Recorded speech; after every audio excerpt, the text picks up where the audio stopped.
La República de Guatemala tiene actualmente 22 departamentos, pero no siempre fue así.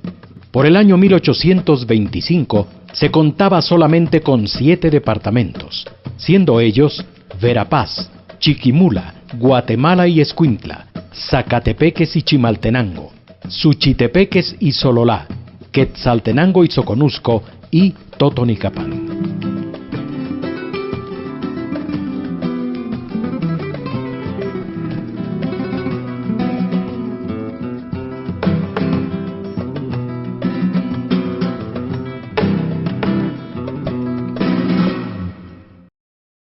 Quetzaltenango fue fundada en 1524, el 15 de mayo, por los españoles.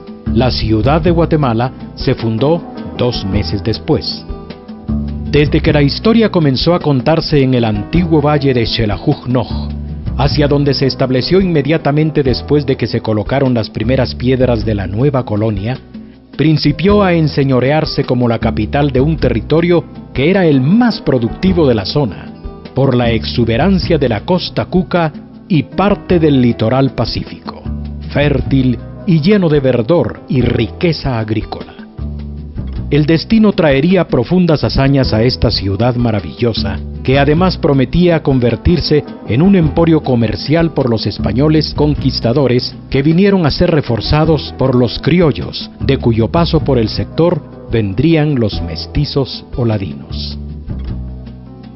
Ese fue el panorama de la ciudad durante más de 300 años, en los cuales hubo acontecimientos trascendentales, incluyendo la independencia de Centroamérica en 1821, que despertó cantos de patriotismo en los corazones de los quetzaltecos y totonicapenses, cansados del yugo español y del manejo del tributo, injusto, porque jamás se obtuvo algo a cambio, y el trabajo de ladinos e indígenas fue a parar hacia el reinado de España o a bolsillos de criollos malversadores que traían la consigna de vivir en este reino de belleza incomparable, hacerse ricos y repartirse las tierras. En ese momento Centroamérica estaba atravesando por un periodo muy turbulento. Tenemos que recordar que hacía más o menos unos 12 años que se había realizado la independencia y cada país de Centroamérica buscaba su propio equilibrio. Lo que hicieron fue gestionar y consiguieron de la corona española, porque todavía éramos del reino de Guatemala, la aprobación para constituir un ayuntamiento de españoles de Quetzaltenango, ya con un fuero especial. Eso era ya para tener más poder político contra aquellos de la capital. Sin embargo, no fue suficiente, ¿verdad? Porque aquellos eran muy poderosos, el Consulado de Comercio, y Quetzaltenango siguió promoviendo qué hacer, cómo tener más autonomía para poder comerciar bien. Procuran que sea elevado a nivel de ciudad, porque era un pueblo en 1810, pero es rechazada la solicitud.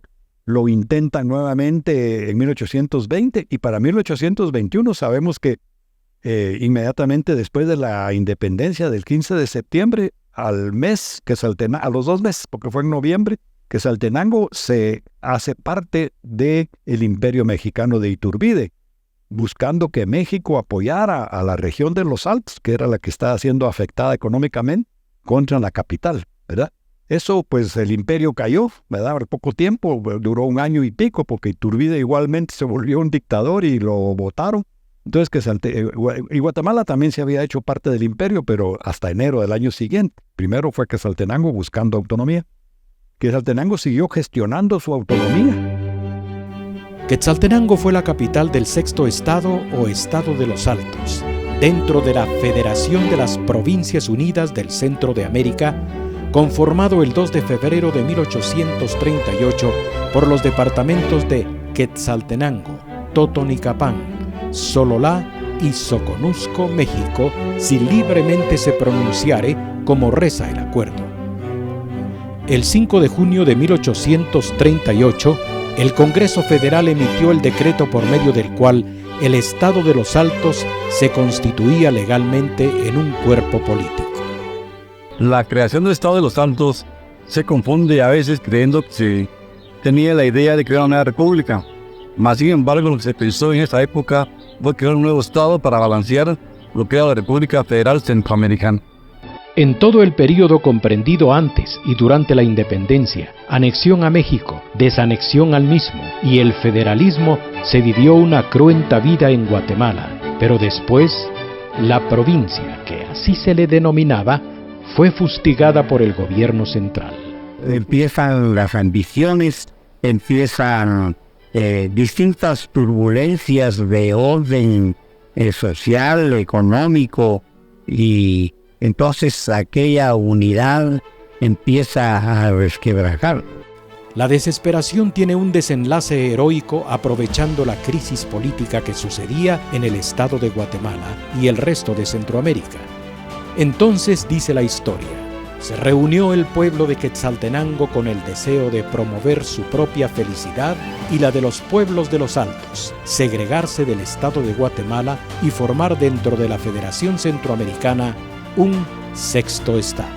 El presidente de la Federación Centroamericana era don Francisco Morazán, un gran liberal, un gran hombre que había luchado porque Centroamérica se mantuviera unida.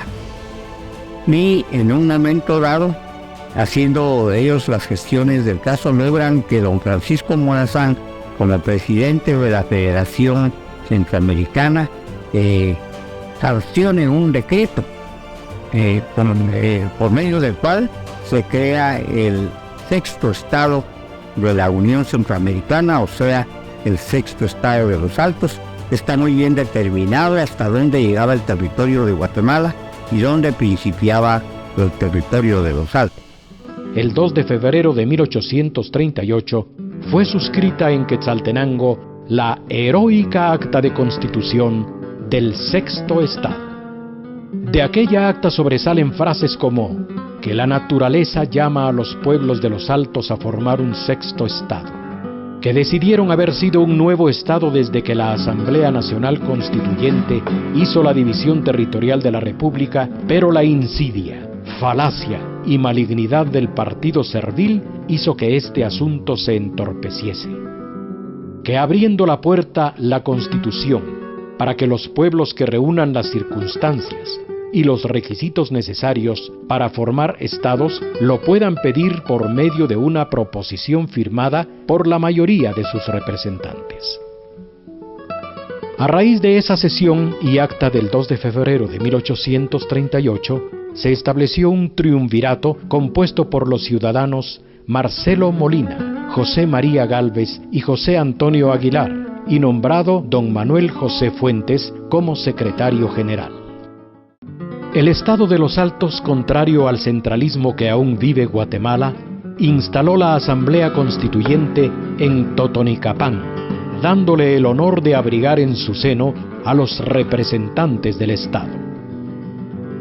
Inmediatamente después de elaborada una ley y de garantía y bases constitucionales, se llevó a cabo la elección de presidente, recayendo en el ciudadano Marcelo Molina, quien tomó posesión el 28 de diciembre de 1838 en la ciudad prócer de Totonicapán ante la Asamblea de Diputados.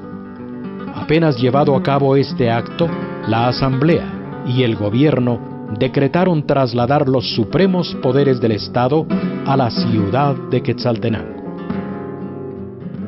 Los departamentos a que hace referencia el acuerdo de creación del nuevo Estado formaban parte de la mitad de la actual República de Guatemala, inclusive pasaba por el sur hacia el lado de México en la provincia de Soconusco.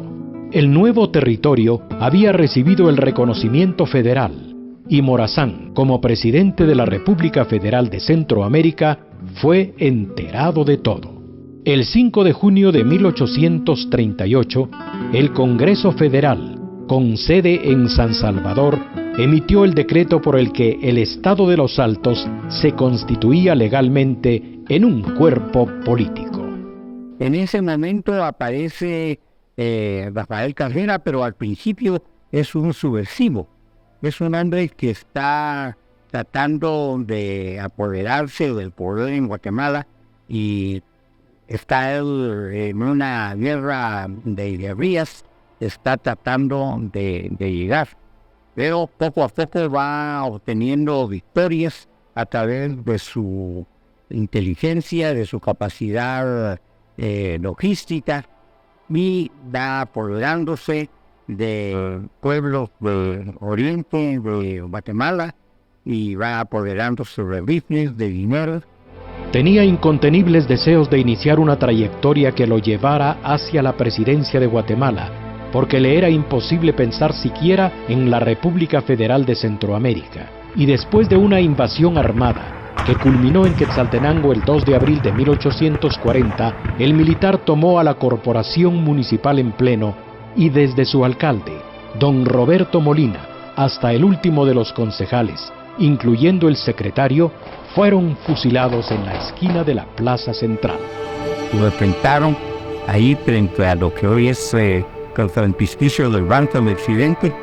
El banco no existía ese edificio, eran unos portales los que rodeaban esa que era la plaza pública de Quetzaltenango, y ahí los fusilaron. Fue una cosa horrible, todo el pueblo se sintió ofendido, todo el pueblo se sintió molesto, y además de este fusilamiento le impusieron un impuesto al pueblo de Quetzaltenango. La hazaña con que vino Carrera al estado de Los Altos, si hubiera acá Quetzaltenango, se remonta a los años en que había una guerrilla en el oriente de Guatemala por 1938. Y el estado de Guatemala pidió ayuda al estado de Los Altos para ir a socavar esa rebelión que está Carrera contra Guatemala. Rafael Carrera se alzó en armas en Oriente de la República, y el presidente del momento pidió auxilio a Quetzaltenango y fue a auxiliarle Agustín de Guzmán, el general Agustín de Guzmán, que luego sería nuestro vicepresidente del estado de Los Altos. Fue a auxiliar y logró vencer a Carrera allá en Oriente, y lo que hizo Guzmán fue perdonarle la vida a Carrera, porque cuando hay un enfrentamiento armado entre militares, lo que hacen es que fusilan al enemigo, al líder del enemigo.